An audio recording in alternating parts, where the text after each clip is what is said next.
right, here's where it gets really interesting. So this was another like lucky break for me opening wise. I was looking at a specific line for a specific reason. In the Kalashnikov, I didn't remember if he played, I forget what he played, but so we get knight 1 to c3 Kalashnikov, so a6, and I have two different books, and one says bishop e7 and one says bishop e6, and I'm learning them both so that no one will know what I'm gonna play ever. This time I went bishop e7, and my opponent went g3, and I like accidentally clicked on this line in my book for a second, and I happened to see that bishop g4 was the move here, but I didn't like investigate anything.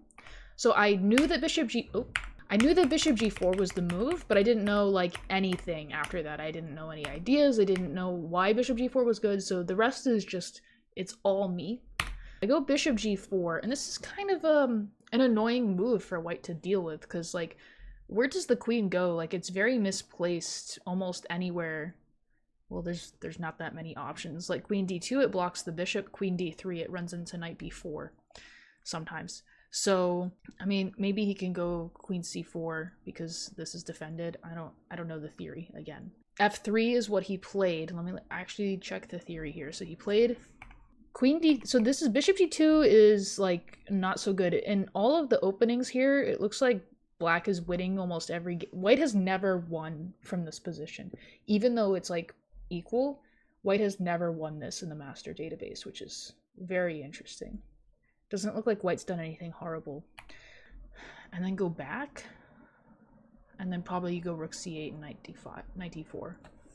Yeah, makes sense. So he goes f3, but this is not a move you want to play when you put the bishop on g2, and also this diagonal is already screaming my name. Sarah, help me. Now I just come back to e6. That's where the bishop goes all of the time anyways, to get like d5 in and just to control the center. But the reason we went here, we didn't lose a tempo, we gained a weakness. We induced a weakness on f3 and all of the dark scores now. This game was good. Thank you, Spinal Tap. Bishop g5, and like alarm bells are going off immediately in my head. It just, the spidey senses were tingling, and I immediately wanted to play knight takes e4, and I thought I had to like include queen b6 to make it like more juicy, which actually kills the threat, but it makes other threats, so it's also a good move. I can actually play it now. I just like didn't even bother to calculate this. It's not even calculation, I just didn't really finish my thought. To be fair, it's quick chess, but queen b6 is equally strong, interestingly, even though this move is basically winning. Queen b6 is also basically winning. This is reminiscent to my like 2018 Brian Roundtree game in the like poison pawn knight orpher, whatever it's called. Those who know. It's probably on YouTube somewhere. All right, the issue is that b2 is attacked and white cannot castle. And because f3 was played, the normal response to this and what would make queen b6 really bad would be bishop e3, which he cannot play. So I thought his position was like pretty ass already. He goes queen c1, which I actually was not expecting. I don't know what I was expecting. I think I was expecting bishop takes f6 and some knight d5 and I don't know, something else. But queen c1, defending the pawn, sure. But now his pieces, like with every move, each piece is getting a little more fucked and a little more fucked. And so I need to just keep increasing my control and keep the king in the center. So we go knight d4, because now the rook can't come into the center. So this move is doing a lot of things. Number one, it cleared the c file and is working together with the rook and making this knight like a little more fucked and cucked. Yes, that's what this knight is. And it can't be answered in any convenient way. It also still, it looks like white can castle because I blocked it, but uh-oh, knight e2, double check, pick up the queen. So white is still stuck in the center. We're also tickling f3, and it's just generally a centralizing move. Opponent goes back to e3.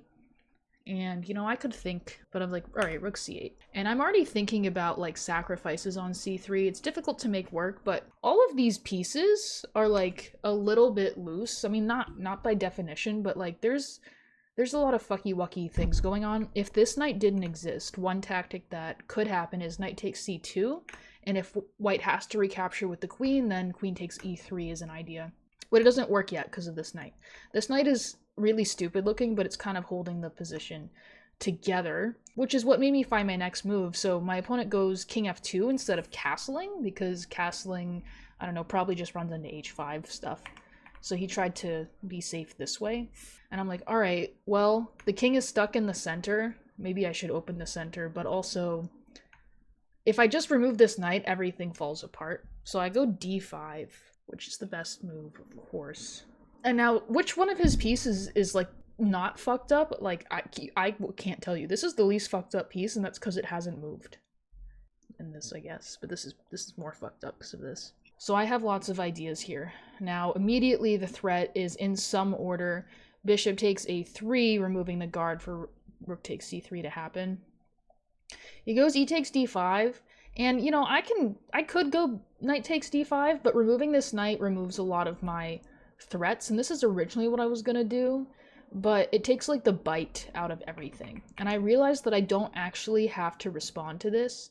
I can just go ahead and play bishop takes a3, and still if he takes, I have rook takes c3, and if he takes my bishop, I still have rook takes c3 because the pawn is pinned.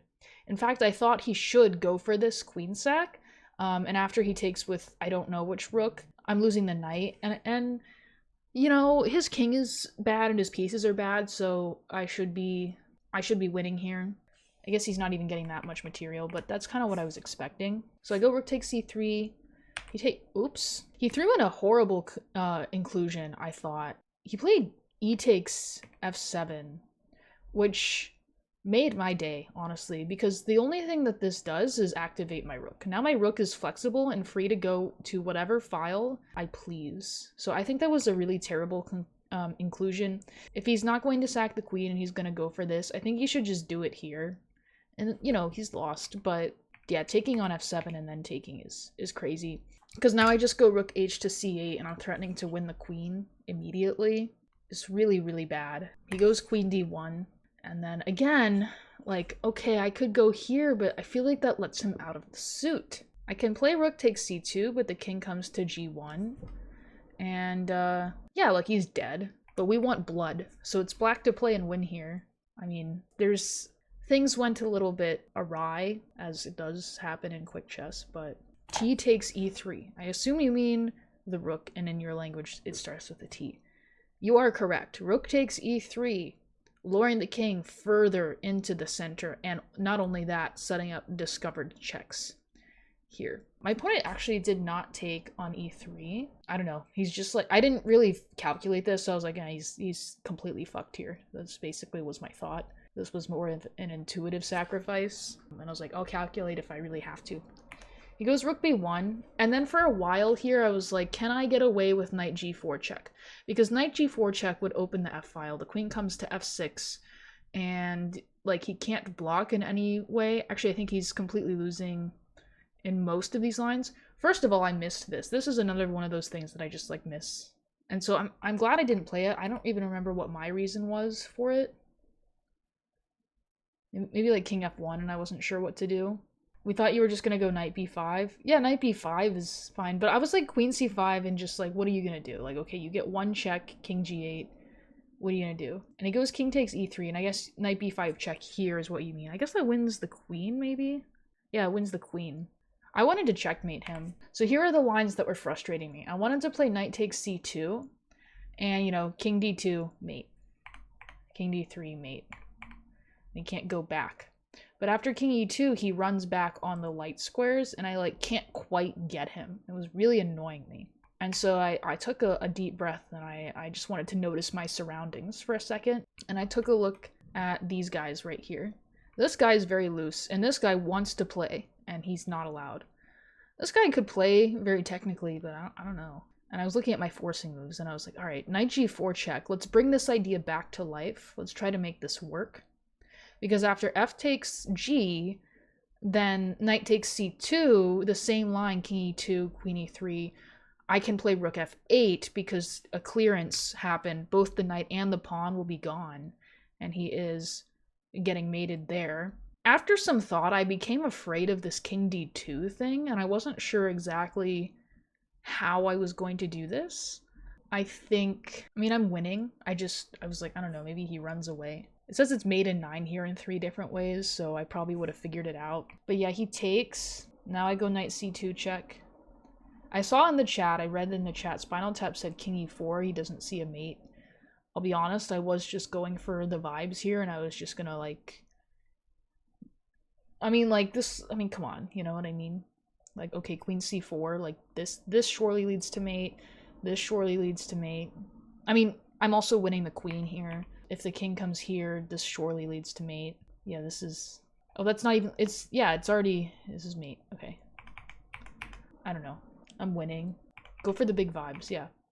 So here, king e2, queen e3, here's the mate. After king f1, rook f8, and of course if he goes for this sort of stuff, haha, I fork all of his pieces. And so it did come into play here. I did notice this from afar, that I would win the rook as well. It's probably better to just like go for like a mate, you know, and if we had gotten here, who knows what I would have done.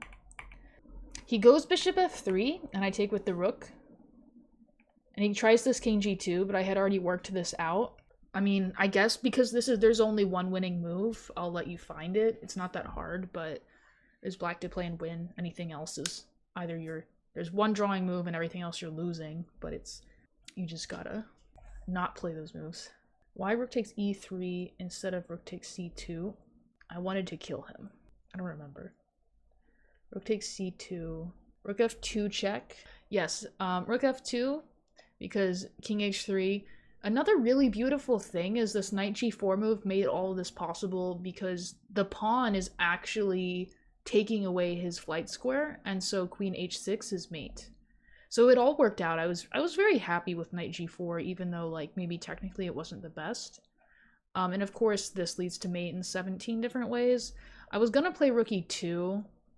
And then mate him, but I was like, I don't know what's funnier, like having his queen being hanging or not. Because I knew he probably wouldn't resign, but like I don't think he even saw this or something. Like he seemed surprised at this somehow. And then he resigned. No, I'm pretty happy with this game. I feel like I'm starting to understand like the actual opening positions better. And like, even though I've never looked at it, I could tell that he was making like the incorrect moves, and I've never studied this line, but I feel like I know enough that I can like figure it out.